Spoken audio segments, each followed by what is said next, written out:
DSC preparation కి మిగిలిన తక్కువ సమయాన్ని డిఎస్సి 2024 యాప్ లేదా DSC2024.com తో జాబ్ ని సాధించండి. Welcome to Suman TV. ఎందుకు చైనా పాకిస్తాన్కి మద్దతు ఇస్తుంది?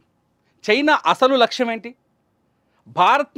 భారత్తో పెట్టుకొని భారత్తో యుద్ధం చేసి గెలుస్తుందా చైనా? గెలవాలని ఆలోచనలో ఉందా? గెలిచే శక్తి ఉందా? ఫస్ట్ ఆఫ్ ఆల్ చైనాకి ఆ శక్తి దమ్ము ఉందా అంటే కాదు.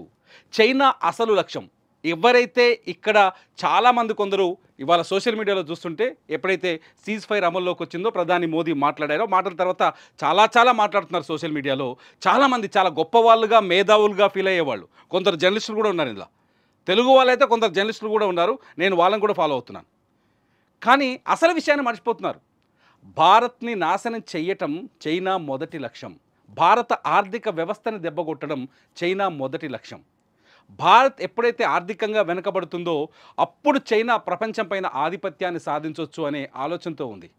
అమెరికా చైనా మధ్య శత్రుత్వం ఉందా అంటే 100% ఉందని కూడా చెప్పలేం. ఎందుకంటే దొంగ నాటకాలు ఆడుతారు కొద్ది రోజుల నుంచి మనం చూస్తుంటే. అమెరికా ట్రంప్ అధ్యక్షులు వస్తాడు, అమెరికా పైన ఆంక్షలు విధిస్తాడు, మళ్ళీ ఇద్దరు మాట్లాడుకుంటాడు, అటు 20% తగ్గుతాడు, ఇటు 30% తగ్గుతాడు. ఎవరిని మోసం చేయాలనుకుంటున్నారు? ఇండియాను చూసి ఇవాళ చైనా అంటే బలమైన ఆర్థిక శక్తిగా ఎదుగుతున్న దేశాలన్నీ ఇండియాను చూసి భయపడుతున్నాయి. America భయపడుతోంది, China భయపడుతోంది. ఎందుకంటే అమెరికా ఎకనామీలో అమెరికా మొదటి స్థానంలో ఉంటే చైనా 2వ స్థానంలో ఉంది, జర్మనీ 3వ స్థానంలో ఉంటే జపాన్ 4వ స్థానం ఉంది, 5వ స్థానంలో భారత్ ఉంది. 5వ స్థానం నుంచి 2వ స్థానానికి ఎగబాగటం భారత్కి ఎక్కువ రోజులు పట్టే అవకాశం లేదు. చాలా వేగంగా పైకొచ్చే అవకాశం కనిపిస్తోంది. అందుకే పాకిస్తాన్ని వాడుకొని గతంలో అమెరికా చేసింది, యూరప్ దేశాలు చేశాయి. అదే పనిని ఇవాళ మళ్ళీ చైనా చేస్తుంది. అమెరికా తక్కువది కాదు. నిన్నేదో పాకిస్తాన్లో అణుబాంబులు బ్లాస్ట్ అయిపోయాయి భారత్ వేసిన బ్రహ్మోస్ క్షిపణితో అని చెప్పేసి ఒక చర్చ రాగానే అత్యంత ముందుగా వచ్చింది అమెరికా ఫ్లైట్ అనట. మొదటి నుంచి మీకు ఈ విషయం తెలుసు, కొంతవరకు నాకు తెలిసి చెప్తాను. అమెరికా అణుబాంబుల్ని దాచిపెట్టింది కూడా పాకిస్తాన్లోనే అని ఒక చర్చ ఉంది. పాకిస్తాన్ అందుకు అమెరికా కొంతకాలం సాయం చేసిందనే చర్చ కూడా ఉంది. కిర్వా పర్వతాల్లో అమెరికా కూడా అణుబాంబులు దాచిందనే ఒక చర్చ ఉంది.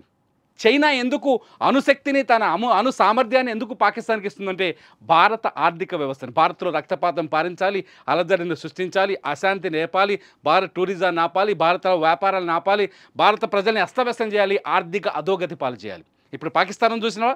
పాకిస్తాన్లో తినడానికి తిండి లేదు, ఉండడానికి టికానా లేని పరిస్థితి ఉంది. కాబట్టి ఆ పరిస్థితిని భారత్కి తీసుకొచ్చి భారత్ని దెబ్బకొట్టాలనేది చైనా వ్యూహం. చైనా ఎప్పుడు భారత్తో ప్రత్యక్ష యుద్ధం చేయదు. అటువంటి చైనా అందుకే అలజడి కోసమే నిన్న పాకిస్తాన్తో సీజ్ ఫైర్ అయ్యాం కదా, ఇవాళ ఇక్కడ నుంచి అరుణాచల్ ప్రదేశ్తో చైనా వివాదంలోకి ఎంటర్ అయింది. మళ్ళీ కొత్త పంచాయతీ స్టార్ట్ చేసింది. గతంలో లద్దాఖ్ ఇష్యూ చూసాం, గతంలో గాల్వాన్ ఇష్యూ చూసాం. చైనా ఏం చేస్తుందంటే ఎప్పుడూ భారత్లో అశాంతి అలజడి ఉండేలా ప్రయత్నిస్తోంది. అరుణాచల్ ప్రదేశ్లో దాదాపు 20 గ్రామాల పేర్లను చైనీస్ అండ్ టిబెటన్ రూపంలోకి మార్చింది చైనా. చైనీస్ భాషల్లోకి టిబెట్ పేరులోకి మార్చింది. దీనికి కారణం ఏంటి? మళ్ళీ కొత్త పంచాయతీ పెట్టడమే కదా. ప్రపంచ వేదిక పైన భారత్ ఎప్పుడు వివాదాస్పద దేశమని చూపించే ఉద్దేశమే కదా. దేశభక్తులు ఎవరు ఇట్లా ఆలోచించారా?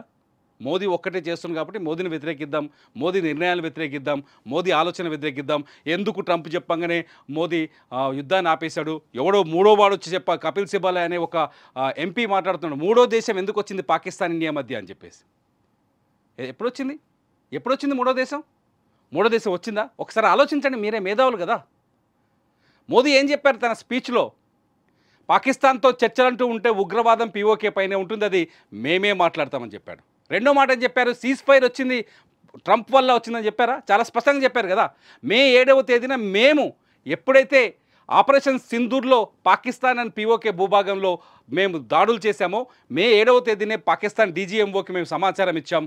కానీ మేకపోతు గాంభీర్యాన్ని ప్రదర్శిస్తూ అణుబాంబులతో బెదిరిస్తూ ప్రపంచం అంతా అంతర్గతంగా అందరి కాళ్ళు పట్టుకొని, సౌదీ అరేబియా లేకపోతే UAE లేకపోతే అందరి కాళ్ళు పట్టుకొని చివరికి అందరు చీకొట్టడంతో దిక్కులేని పరిస్థితిలో మే 10వ తేదీన పాకిస్తాన్ DGMO భారత DGMOకి ఫోన్ చేసి సీజ్ ఫైర్ రిక్వెస్ట్ చేశాడని మోదీ మొన్న స్పీచ్లో చెప్పారు కదా.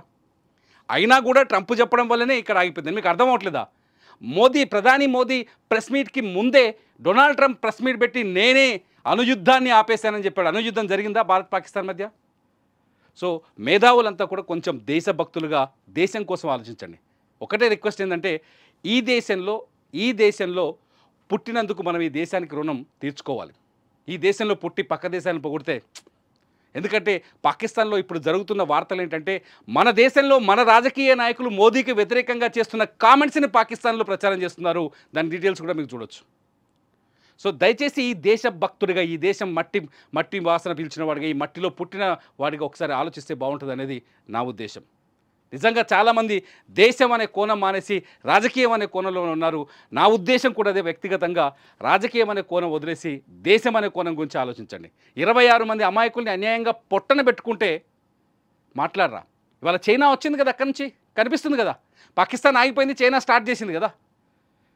దేశం కోసం చేద్దామా, లేకపోతే మన రాజకీయాలు ఆడుకుందామా? మీరు కామెంట్ చేయండి. మనకు దేశభక్తి కావాలా, రాజకీయాలు కావాలా? ఈ వీడియో కింద మీరు కామెంట్ చేయండి. మీ కామెంట్స్ పైన ఖచ్చితంగా నేను మరో వీడియో చేస్తాను. చూస్తూనే ఉండండి సుమన్ టీవీ.